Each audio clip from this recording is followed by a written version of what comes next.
Hi friends, welcome back to Viji's school cooking. எல்லோரும் எப்படி இருக்கீங்க? சேஃபாக இருக்கீங்களா? இன்றைக்கி நம்ம சேனலில் நல்ல தித்திக்கும் சுவையில் சூப்பரான சர்க்கரை பொங்கல் தான் செய்ய போகிறோம். அதுவும் குக்கரில் செய்ய போகிறோம். ஸோ வாங்க வீடியோக்குள்ளே போகலாம். ஃபஸ்ட்டு இதுக்கு ஒரு கிளாஸ் எடுத்துக்கோங்க. நான் இன்றைக்கி கிளாஸில் தான் அளக்க போகிறேன். இல்லை நீங்கள் ஒரு கப் எடுக்கிறதுனாலும் ஓகே. ஃபஸ்ட்டு இந்த கிளாஸில் ஒரு 1/4 கிளாஸ் அளவுக்கு நான் பைத்தம்பருப்பு எடுத்திருக்கேன். இதை நாம் லைட்டாக ஃப்ரை பண்ணி எடுத்துக்கலாம். சும்மா லைட்டாக ரோஸ்ட் பண்ணி எடுத்துக்கலாம். அப்போ தான் நம்மளுக்கு ஈஸியாக வெந்து கொடுக்கும் இந்த பைத்தம்பருப்பு. இப்போ ஸ்டவ் ஆன் பண்ணிவிட்டு ஒரு பேன் வச்சுக்கோங்க. அதில் ஒரு 1/4 கிளாஸ் அளவுக்கு பைத்தம்பருப்பை சேர்த்துட்டு லைட்டாக நம்ம வறுத்து எடுத்துக்கலாம். ரொம்ப தீய வறுத்துடாதீங்க. சும்மா அந்த வாசனை வரும்போது நீங்கள் ஸ்டவ் ஆஃப் பண்ணிவிட்டு எடுத்துருங்க. பார்த்திங்கன்னா தெரியும். இப்போ நான் ஸ்டவ் ஆஃப் பண்ணிட்டேன். இப்போ இந்த வறுத்த பைத்தம்பருப்பை நாம் ஒரு பவுலில் சேர்த்துடலாம். இப்போ அடுத்ததாக நாம் எந்த கிளாஸில் பைத்தம்பருப்பு அளந்தோமோ அதே கிளாஸில் 1 கிளாஸ் அளவுக்கு பச்சரிசி எடுத்துக்கலாம். நல்லா கோபுரமாகவே எடுத்துக்கோங்க. பொதுவாக பார்த்திங்கன்னா பச்சரிசிலாம் நம்ம கோபுரமாக தான் எடுக்கணும். எடுத்துகிட்டு அதையும் இந்த பைத்தம்பருப்பில் சேர்த்துட்டு இப்போ இது ரெண்டுத்தையுமே நீங்கள் நல்லா வாஷ் பண்ணிவிடுங்க. 1 கிளாஸ் பச்சரிசிக்கு 1/4 கிளாஸ் அளவுக்கு பைத்தம்பருப்பு சரியாக இருக்கும். இப்போ இது எல்லாத்தையும் நல்லா 2-3 தடவை நல்லா வாஷ் பண்ணிவிட்டு கொஞ்சமாக தண்ணி விட்டு நாம் இதை ஒரு 20 நிமிஷம் அப்படியே ஊற விடலாம். ஏன் நம்ம ஊற விடுறோம் அப்படின்னு பார்த்திங்கன்னா, நல்லா ஊறும்போது நம்மளுக்கு குழைய வரும் பொங்கல் நல்லா டேஸ்ட்டாகவும் இருக்கும். அதுக்காக தான். இப்போ இது ஒரு 20 நிமிஷம் நாம் எந்த டிஸ்டர்பும் பண்ண தேவையில்லை. அப்படியே ஒரு மூடி போட்டு இதை ஒரு ஓரமாக வச்சுருங்க. இது நல்லா ஊறட்டும். ஊறினதுக்கப்புறம் நாம் அடுத்த ஸ்டெப் என்னன்னு பார்க்கலாம். இப்போ ஒரு 20 நிமிஷம் ஆகிடுச்சு. நான் ஓப்பன் பண்ணி பார்த்தா நல்லா ஊறி இருக்குது. இப்போ மறுபடிக்கும் இந்த தண்ணியை நம்ம வடிச்சிடலாம். வடிச்சிட்டு இதை ஒரு ப்ரெஷர் குக்கரில் சேர்த்துக்கலாம். பார்த்திங்கன்னா தெரியும் அரிசி எந்த அளவுக்கு ஊறி இருக்குன்னு. இப்போ இந்த தண்ணியை நீங்கள் வடிச்சிட்டு தண்ணி இல்லாமல் ஒரு ப்ரெஷர் குக்கரில் நீங்கள் இதை சேர்த்துருங்க. நல்லா எடுத்தால் இது போல் பொல பொலன்னு வரணும். அந்த அளவுக்கு தண்ணி இல்லாமல் இருக்கணும். ஏன்னா தண்ணியோட மெஷர்மெண்ட் ரொம்ப முக்கியம் பொங்கலுக்கு. இப்போ இது ஒரு குக்கரில் சேர்த்துடலாம்.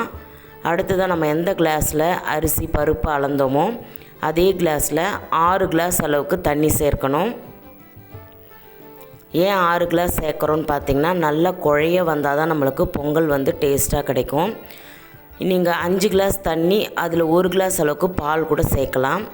நான் பால் சேர்க்கலை. 6 கிளாஸ் தண்ணி சேர்த்துட்டு ஒரு பிஞ்ச் அளவுக்கு உப்பு சேர்த்துட்டு குக்கரை மூடி விசில் போட்டு இதை ஒரு 4 விசில் அளவுக்கு நீங்கள் வச்சு எடுக்கணும். 4 விசில் வந்தால் தான் இது நல்லா குழைய வெந்து வரும் நம்மளுக்கு. இப்போ நாம் விசில் போட்டுடலாம். 4 விசில் விசில்லாம் நல்லா அடங்கினதுக்கப்புறம் நீங்கள் அந்த ப்ரெஷர்லாம் நல்லா ரிலீஸ் ஆனதுக்கப்புறம் நீங்கள் ஓப்பன் பண்ணணும். உடனே ப்ரெஷரெல்லாம் எடுத்து விட்டுட்டு நீங்கள் பண்ணிங்கன்னா அரிசி பருப்பு வெந்திருக்காது. இப்போ 4 விசில் வந்துடுச்சு. ப்ரெஷர்லாம் நல்லா ரிலீஸ் ஆகிடுச்சு. பார்த்தாலே தெரியுது. இப்போ நான் இதை ஓப்பன் பண்ணி பார்க்குறேன். பாருங்கள், நல்லா ப்ரெஷர் ரிலீஸ் ஆகிடுச்சு. இப்போ நம்ம ஓப்பன் பண்ணி பார்க்கலாம். நம்ம ஊற்றின அந்த 6 கிளாஸ் தண்ணி அரிசி பருப்பு கூட நல்லா வெந்து வந்திருக்கு. இப்போ நம்ம இதை ஒரு கரண்டி வச்சுட்டு நல்லா சூட்டோடு நாம் நல்லா குழைச்சி விடணும். ஆல்ரெடி அது குழஞ்சி தான் இருக்கும். இருந்தாலும் நம்ம கரண்டி வச்சு நல்லா குழைச்சி விட்டுக்கலாம். வெல்லம் சேர்த்ததுக்கப்புறம் அரிசி குழையாது. அதனால் இப்போவே நீங்கள் குழைச்சி விட்டுருங்க. அடுத்ததாக ஒரு பாத்திரம் எடுத்துக்கோங்க. அதில் நீங்கள் எந்த கிளாஸில் அரிசியும் பருப்பும் அளந்தீங்களோ அதே கிளாஸில் 2 கிளாஸ் அளவுக்கு வெல்லத்தை நல்லா பொடிச்சு எடுத்துக்கோங்க. நல்லா இது போல் நல்லா பொடியாக இது பண்ணிவிட்டு எடுத்துக்கோங்க. இப்போ அதே கிளாஸில் ஒரு 1/2 கிளாஸ் அளவுக்கு தண்ணி சேர்த்தா போதும். இப்போ இந்த வெல்லத்தை நீங்கள் பாகுப்பதெல்லாம் பார்க்கணுன்னு அவசியம் இல்லை. ஜஸ்ட் இந்த வெல்லத்தை கரைச்சா போதும். ஏன்னா வெல்லத்தில் மண் தூசி இருக்கிறதுனால நம்ம கரைச்சி எடுத்துக்கலாம். இப்போ இது கரையட்டும். இப்போ நாம் இந்த ஸ்டவ்வில் நாம் முந்திரி பருப்பு தேங்காய் இதெல்லாம் வறுத்து எடுத்துக்கலாம். இப்போ இது லைட்டாக ஒரு ஸ்பூன் வச்சுட்டு கலந்து கொடுத்துருங்க. இது நல்லா கரைய ஆரம்பிக்குது. இப்போ இந்த ஸ்டவ்வில் ஒரு பேன் வச்சுக்கோங்க. ஸ்டவ் ஆன் பண்ணிவிட்டு ஒரு பேன் வச்சுக்கோங்க. அதில் 2 டேபிள் ஸ்பூன் அளவுக்கு நெய் சேர்த்துக்கலாம்.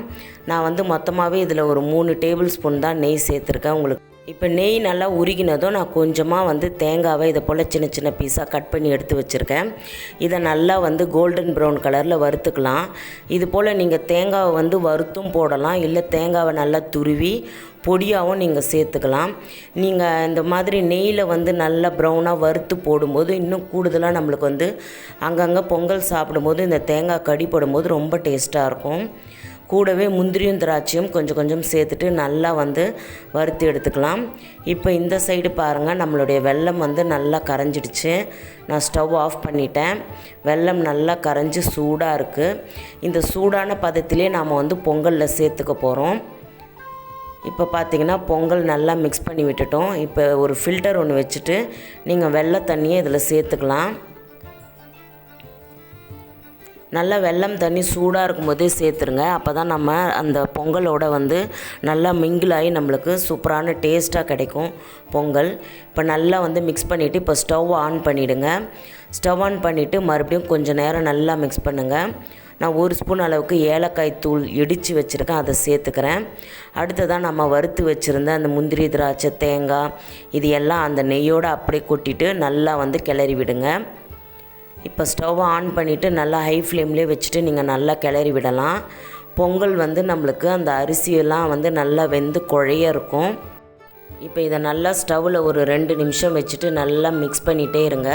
அப்போ தான் அந்த வெல்லம் தண்ணியெல்லாம் அந்த பொங்கலோட நல்லா மிங்கிளாகி நம்மளுக்கு சூப்பரான டேஸ்டான பொங்கல் கிடைக்கும்.